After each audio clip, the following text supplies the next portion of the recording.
Do you feel like your life just has such the worst luck possible? You're like, man, I just got the worst luck. Just one thing after another. Well, it's not luck because there's no such thing as luck. There's no such thing as randomness. There's no such thing as chance. Every single thing in the universe happens for a reason. We're in a spiritual warfare. Everything in your life is based on that.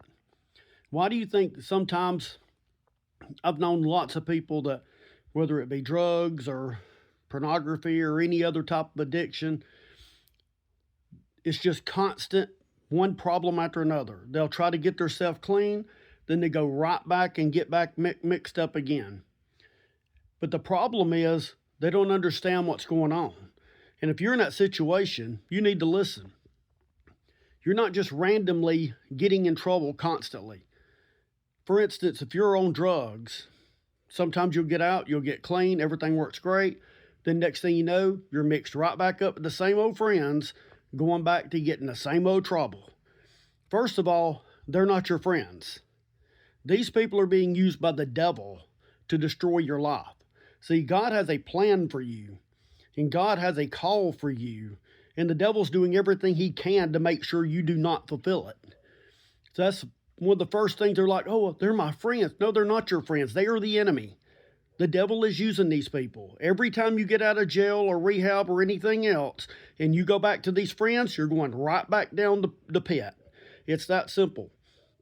The only way you're ever going to get clean and have the life that God wants you to have is first you've got to call on the Lord and ask him to help you. Second is get away from these people because they're not your friends. Then go get the help that you need and God will help you. And when you get out, do not associate with these people again. They'll come up and it's like, oh, you don't want to associate with people like me no more. You're like, yeah, I don't. And I'm not going to.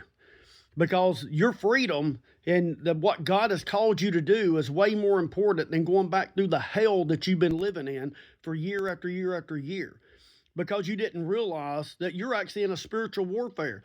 This isn't just random bad luck. People are like, oh, the police are just mean. No, you keep doing stupid stuff, so they keep having to lock you up. But if you'd stay away from these evil people you've been hanging out with, then God can use you for his glory. But first, you've got to give God all the glory. You've got to ask him to help you and then get away from these people. They are the enemy. They're being used by the devil. And as long as you keep being friends with them, you're never going to be free.